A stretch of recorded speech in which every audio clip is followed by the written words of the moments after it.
Sudah hampir 6 bulan berlalu sejak ibuku terbaring di salah satu rumah sakit di desa kami. Penyakit yang dideritanya bukanlah hal sepele. Ia menggerogoti tubuhnya pelan-pelan, seperti kabut tebal yang tak kunjung sirna. Aku, yang dulu bisa membantu menopang biaya perawatannya, kini hanya bisa menatap kosong ke langit-langit kamar kosku yang sempit. Uang yang kukirimkan pada ayahku dulu berasal dari Bu Dewi, wanita yang telah menjadi sumber nafkahku selama ini. Bu Dewi, wanita berusia 40-an tahun, 19 tahun lebih tua dariku. Aku, yang baru berusia 21 tahun, terpaksa melangkah ke dunia yang tak pernah kubayangkan sebelumnya. Bu Dewi adalah wanita tajir, kaya raya, dan selalu memanjakanku dengan uang. Aku tahu, ini bukan jalan yang mulia, tapi apalagi yang bisa kulakukan ketika ibuku terbaring lemah dan ayahku tak sanggup menanggung beban sendirian? Bu Dewi adalah pelarianku, meski aku tahu ini hanya sementara. Namun, kini dia telah pergi, mengikuti suaminya yang bertugas di luar negeri. Tinggallah aku, dengan kenangan dan sedikit uang yang tersisa. Kini, aku hanya bisa berserah pada Tuhan. Doa-doa yang kupanjatkan setiap malam adalah satu-satunya harapan yang kumiliki. Sambil terus berdoa untuk kesembuhan ibuku, aku menjalani rutinitasku sebagai karyawan minimarket di kota besar. Aku memutuskan merantau ke sini demi membantu perekonomian keluarga di desa. Kota ini keras, tapi aku harus bertahan. Hari itu, sekitar pukul 11 siang, minimarket tempatku bekerja sedang sepi. Hanya ada suara mesin pendingin yang berdengung monoton. Tiba-tiba, teleponku berdering. Aku melihat nama Ayah di layar. Jantungku berdebar kencang. Ya ayah, bagaimana keadaan ibu? Tanyaku, mencoba menahan kegelisahan yang merayap di dadaku. Kondisi ibumu kembali drop, Rama. Suara ayahku terdengar berat, seperti beban yang tak tertahankan lagi. Aku langsung lemas. Kabar itu seperti pukulan keras yang meluluhkan hatiku. Aku ingin pulang, ingin mendampingi ibuku, tapi aku tak punya uang yang cukup. Aku juga harus tetap bekerja. Andai Bu Dewi masih ada, mungkin semuanya akan berbeda. Tapi kini, aku hanya bisa mengandalkan gajiku yang pas-pasan untuk bertahan hidup di kota besar ini. Ayah, kita harus tetap yakin. Ibu pasti sembuh. Kita berpegang pada keyakinan kita. Ucapku, mencoba menguatkan ayahku, meski sebenarnya hatiku sendiri hancur. Aku tak kuat lagi mendengar kabar-kabar buruk tentang kondisi ibuku. Tapi aku harus tetap tabah. Setidaknya di depan ayahku. Iya Rama, ayah juga yakin ibumu akan sembuh. Kamu bantu doakannya. Ayahku berujar dengan nada yang agak tenang, tapi aku bisa merasakan betapa beratnya ia menahan beban ini. Iya ayah, Rama selalu mendoakan ibu. Rama juga akan berusaha mentransfer uang ke ayah, untuk membantu meringankan biaya pengobatan ibu. Kataku, meski aku tahu uang yang kumiliki tak seberapa. Jangan Rama. Kalau kamu tidak punya uang, jangan dipaksakan. Ayah masih punya uang kok untuk membiayai perawatan ibumu. Ayahku menolak dengan lembut. Iya ayah, aku menghela napas. Ya sudah, sekarang kamu fokus kerja dulu. Kata ayahku lagi. Baik ayah. Setelah kami merasa cukup berbicara, telepon pun terputus. Aku berdiri di antara rak-rak minimarket yang sepi, mencoba menahan air mata yang hendak jatuh. Kota ini terasa semakin sunyi, dan hatiku semakin berat. Tapi aku harus tetap kuat. Ketika jam kerjaku usai, aku pun beranjak pulang. Langkahku terasa berat, seolah bumi menahan setiap langkah yang kuayunkan. Pikiranku kembali tak tenang, seperti ombak yang tak pernah berhenti menghantam karang. Ibuku, yang sedang berjuang melawan sakitnya, terus menghantui benakku. Sebagai anak tunggal, aku merasa gagal. Seharusnya aku bisa lebih bertanggung jawab, ikut memikul beban kehidupan keluarga ini, baik dalam suka maupun duka. Namun, kini ibuku terbaring di rumah sakit, dan seolah hanya ayahku yang menanggung semua beban itu. Sementara aku, jauh di kota ini, tak bisa berbuat banyak. Perasaan bersalah itu terus menggerogoti hatiku, seperti api yang membara dan tak kunjung padam. Aku merasa telah mengecewakan keluargaku, terutama ayahku, yang kini harus berjuang sendirian. Pikiranku kacau balau, dipenuhi oleh bayang-bayang kegagalan dan ketidakberdayaan. Aku ingin membantu, tapi apa daya, uang yang kumiliki tak cukup untuk meringankan beban mereka. Di tengah kegelisahan itu, aku memutuskan untuk beristirahat sebentar. Aku berhenti di sebuah taman kecil yang terletak tak jauh dari tepian jalan. Taman itu seperti oasis di tengah gersangnya kota. Aku memarkirkan sepeda motorku dan melangkah masuk ke dalamnya. Hamparan bunga-bunga yang sedang mekar menyambutku, seolah mencoba menenangkan jiwa yang resah. Warna-warni mereka seperti pelangi setelah hujan, memberikan secercah harapan di tengah kegelapan yang kurasakan. Aku menarik napas dalam-dalam, mencoba menenangkan diri. Pikiranku seakan menjadi sedikit lebih jernih saat memandangi keindahan taman ini. Aku memilih untuk duduk di sebuah kursi panjang yang terbuat dari besi, menghadap ke jalan. Kursi itu, meski sederhana, terasa seperti tempat yang tepat untuk merenung.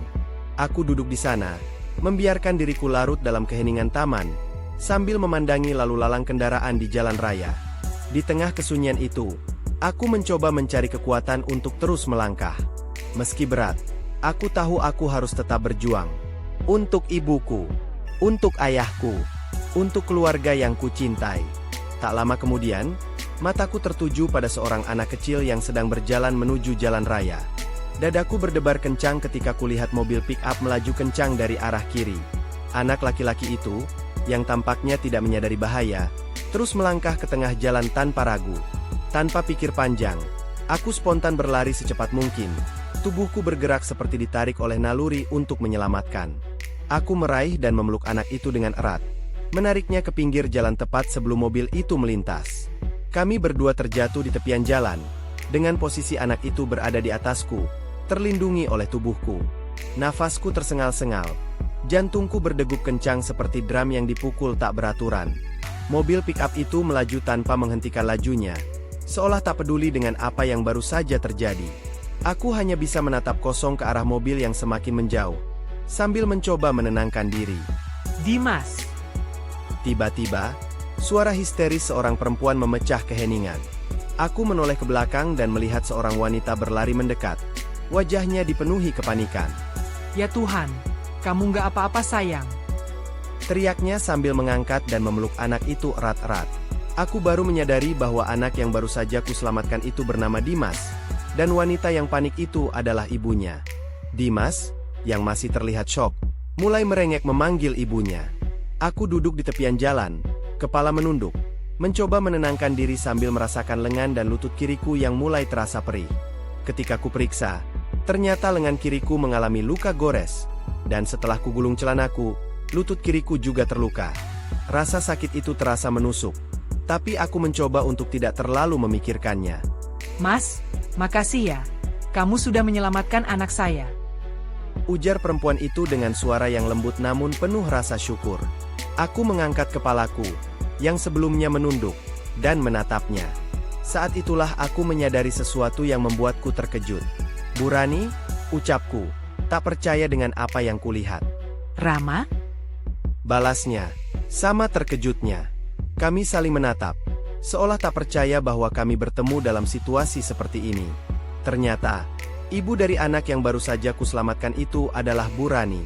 Aku mengenalnya sebulan yang lalu, saat dia meminta tolong padaku untuk menggantikan ban mobilnya yang kempes di pinggir jalan. Saat itu, aku tak menyangka bahwa pertemuan kami akan berlanjut seperti ini.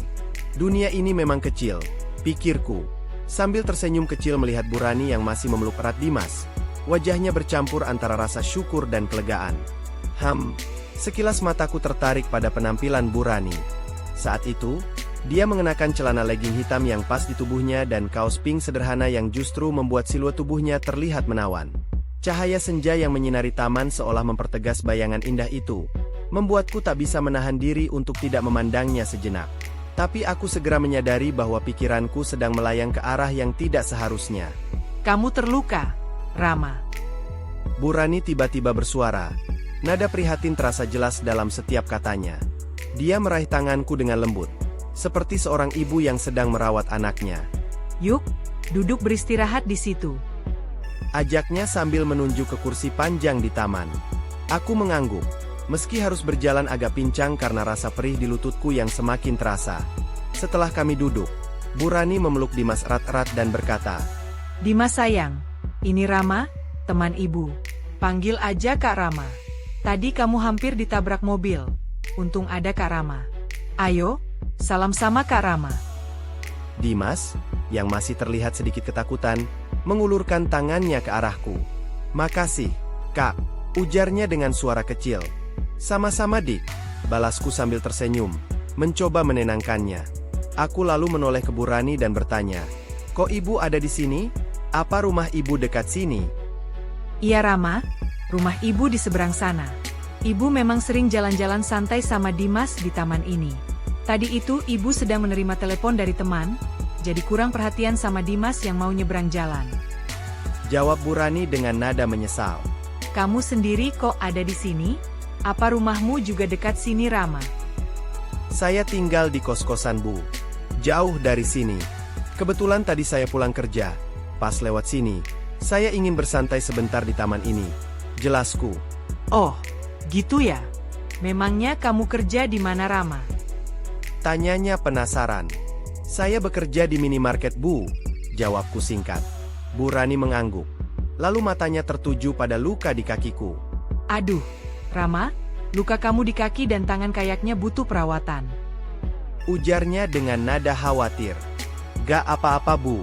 Saya bisa rawat sendiri kok," jawabku mencoba meyakinkannya. Gini aja, di dekat rumah ibu ada klinik. Gimana kalau kamu berobat di sana? Tawarnya. "Memang dekat, Bu?" tanyaku penasaran. Dekat banget kok, cuma jalan kaki. Terus, motormu gimana? Gak apa-apa tinggal di sini. Tanyanya lagi. "Saya bawa motor, Bu. Itu motor saya," jawabku sambil menunjuk ke arah motor yang terparkir tak jauh dari kami. Kayaknya aman di sini Rama. Hanya sebentar saja kita akan sampai di klinik itu kok. Kata Bu Rani meyakinkan. "Baiklah, Bu," jawabku akhirnya. Kami pun berjalan menuju klinik yang dimaksud oleh Bu Rani. Kali ini, langkahku sudah agak baikan, tidak terlalu pincang lagi. Meski begitu, rasa perih di lutut dan lenganku masih terasa, tapi aku mencoba untuk tidak terlalu memikirkannya. Yang penting, Dimas selamat, dan Bu Rani tampak begitu peduli padaku. Entah mengapa, di tengah semua ini, aku merasa ada sesuatu yang hangat dan menenangkan dalam diriku. Beberapa menit kemudian, kami tiba di klinik. Suasana di dalamnya tenang, hanya terdengar suara langkah kaki dan bisikan-bisikan kecil dari para pasien dan petugas medis. Kami mendaftar, dan tak lama berselang, sudah ada tindakan medis yang diberikan. Seorang perawat perempuan dengan ramah membersihkan dan mengobati luka gores di tangan dan kakiku. "Mas, ini hanya luka ringan. Oleskan saja obat ini, sehari 2 kali ya Mas," ujar perawat itu sambil memberikan obat kulit yang dikemas dalam kantong plastik kecil. "Terima kasih Mbak," sahutku dengan sopan, sambil menerima obat itu. Setelah perawatan selesai, kami keluar dari klinik. Aku menoleh ke Bu Rani, yang masih terlihat khawatir meski aku sudah diobati. "Bu, makasih ya atas bantuannya. Saya pulang duluan ya," ucapku sambil berpamitan. Rama, justru ibu yang harusnya berterima kasih sama kamu. Kamu sudah menyelamatkan Dimas. Kata Bu Rani dengan nada tulus. Kenapa buru-buru? Yuk, mampir sebentar ke rumah ibu. Ajaknya lagi. "Makasih Bu. Lain kali aja. Ada yang harus saya kerjakan di kos-kosan," jawabku, mencoba menolak dengan halus. Baiklah kalau begitu Rama. Makasih ya. Ujarnya sambil tersenyum. Tiba-tiba, dia mengingat sesuatu. Oh iya, nomor handphone kamu masih yang waktu itu kan? "Iya Bu, masih," jawabku. Bu Rani lalu mengambil ponselnya dari dalam tas kecil. Tampak dia mengetik sesuatu, dan tak lama kemudian, ponselku berdering. Itu ibu yang memanggilmu Rama. Ujarnya dengan senyum kecil. Aku mengamati nomor yang masuk ke ponselku. Sebenarnya, nomor Bu Rani belum pernah aku simpan. Dulu, saat aku membantunya mengganti ban mobilnya yang kempes, dia meminta nomorku, dan akulah yang mengisinya di ponselnya. Sementara nomor Bu Rani belum sempat aku minta. "Baik Bu, saya pamit dulu ya," ucapku sambil melangkah pergi. Hati-hati di jalan Rama. Sahut Bu Rani dari belakang. Kami pun berpisah. Aku berjalan kembali ke taman, naik ke motorku, dan melanjutkan perjalanan pulang ke kos-kosan. Begitu tiba, aku langsung merebahkan diri di kasur, mencoba melepas lelah setelah hari yang cukup melelahkan. Namun, tak lama berselang, ponselku berbunyi. Aku mengangkatnya dan melihat nama Bu Rani di layar. Aku segera mengangkat telepon. "Halo Bu," sapaku. Kamu lagi ngapain, Rama? Tanya Bu Rani dengan suara ramah. "Lagi istirahat di kos-kosan Bu," jawabku. Kamu udah makan belum? Tanyanya lagi. "Belum Bu." "Memangnya kenapa?" balasku penasaran. Pas banget. Ibu mau undang kamu makan malam bersama keluarga ibu. Itu sebagai ungkapan terima kasih ibu, karena kamu sudah menyelamatkan anak ibu dari kecelakaan tadi. Gimana Rama? Mau nggak? Ajaknya dengan nada bersemangat. Aku terdiam sejenak, mempertimbangkan ajakannya. "Baik Bu, makan malamnya di mana?" tanyaku. Kita ketemu di restorannya. Gimana? Bisa kan? Ujarnya. "Baik Bu, terus jam berapa kita ketemuan?" tanyaku lagi. Jam 8 aja Rama. Jam 8 sudah sampai di sana ya? Pesannya. "Baiklah Bu," jawabku sebelum telepon pun terputus. Ketika jam di ponselku menunjukkan pukul 7 malam, aku segera berkemas. Aku mandi dan berpakaian rapi, mengenakan kemeja putih dan celana jeans hitam, serta sepatu berwarna hitam putih. Sepintas, aku melihat penampilanku di kaca. Aku mencoba memastikan bahwa penampilanku cukup baik untuk makan malam bersama Bu Rani dan keluarganya. Aku tersenyum kecil, merasa sedikit gugup tapi juga senang. Mungkin ini adalah kesempatan bagus untuk melepas penat setelah hari yang panjang. Aku mengambil kunci motorku dan bergegas menuju restoran yang dimaksud, sambil berharap malam ini akan menjadi malam yang menyenangkan. Jarak antara kos-kosanku dan restoran itu ternyata cukup dekat, sehingga hanya dalam waktu singkat, aku sudah tiba di depan restoran. Saat masuk, mataku langsung mencari sosok Bu Rani dan keluarganya. Ternyata, mereka sudah menungguku di salah satu meja. Dari kejauhan, aku melihat Bu Rani duduk bersama Dimas, anaknya, dan seorang pria yang terlihat seumuran dengannya. Perkiraanku, pria itu pasti suami Bu Rani. Aku menarik napas dalam-dalam, mencoba menenangkan diri sebelum mendekati meja mereka. Aku berjalan pelan, mendekati meja yang sudah dipenuhi dengan berbagai hidangan lezat. Bu Rani tampil anggun dengan blus berwarna biru yang membuatnya terlihat elegan. Di sebelahnya, pria yang kuyakini sebagai suaminya mengenakan kemeja coklat lengan panjang, memberikan kesan formal namun tetap hangat. Dimas, yang duduk di sebelah ibunya, mengenakan kaos putih bercorak biru, terlihat santai dan ceria. "Selamat malam," sapaku dengan sopan saat mendekati meja mereka. Rama, silakan duduk. Balas Bu Rani seraya menebar senyuman manisnya yang khas. Pria yang duduk di sebelahnya, yang kuyakini sebagai suaminya, langsung berdiri dan mengulurkan tangannya. Aku merespon salaman itu dengan sikap hormat. "Rudi." Pria itu memperkenalkan dirinya dengan suara tegas namun ramah. "Rama," sahutku, menyebut namaku singkat. Bu Rani, yang melihat kami berkenalan, kembali menebar senyumannya. Rama, ini suami ibu. Ujarnya, memperkenalkan pria itu secara resmi. "Selamat malam Pak," sapaku dengan sopan. "Bagaimana lukamu?"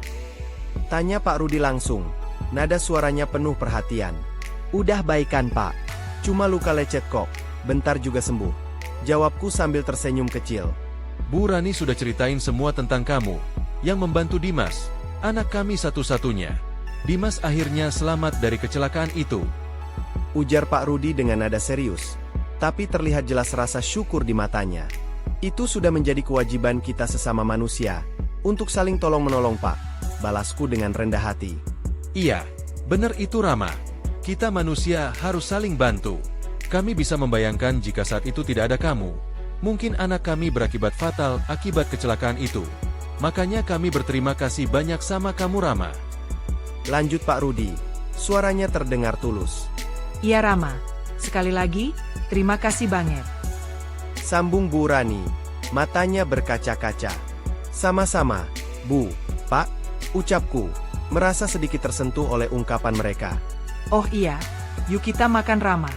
Nanti keburu dingin makanannya. Ajak Bu Rani, mencoba mengalihkan suasana. Kami pun mulai menyantap hidangan yang telah dipesan. Di tengah makan, obrolan pun terus mengalir. "Boleh tahu nggak Rama, aktivitas kamu, kerja atau kuliah?" Tanya Pak Rudi penasaran. Saya kerja, Pak. Untuk kuliahnya masih cuti. Jawabku. Memangnya kamu kerja di mana? Tanyanya lagi. Saya bekerja di minimarket, Pak. Saya biayai sendiri kuliah saya. Hanya saja, saat ini sedang cuti karena membantu biaya ibu saya yang sedang dirawat di rumah sakit. Jelasku dengan jujur. Mendengar ucapanku, tampak Pak Rudi dan Bu Rani berhenti makan sejenak. Mereka saling memandang, lalu menatapku dengan penuh rasa prihatin. Aduh, kasihan banget kamu Rama. Ibu kamu sakit apa sampai dirawat di rumah sakit? Tanya Bu Rani. Suaranya lembut. Ibu saya sakit serius dan sudah 6 bulan dirawat. Jelasku dengan nada datar, meski sebenarnya hatiku berat. Wah, Rama, kami ikut prihatin ya. Semoga ibu kamu cepat sembuh. Ujar Bu Rani, mencoba menghibur. Selanjutnya, aku melihat Bu Rani berbisik sesuatu pada suaminya. Mereka tersenyum ramah, tapi aku tak mengerti apa yang mereka bicarakan. Apakah itu ada kaitannya denganku atau tidak? Aku tak tahu. Yang pasti, hari itu adalah awal aku beramah tamah dengan Bu Rani dan suaminya. Namun, tunggu tanggal mainnya, karena nantinya aku hanya akan beramah tamah dengan Bu Rani saja. Bersambung.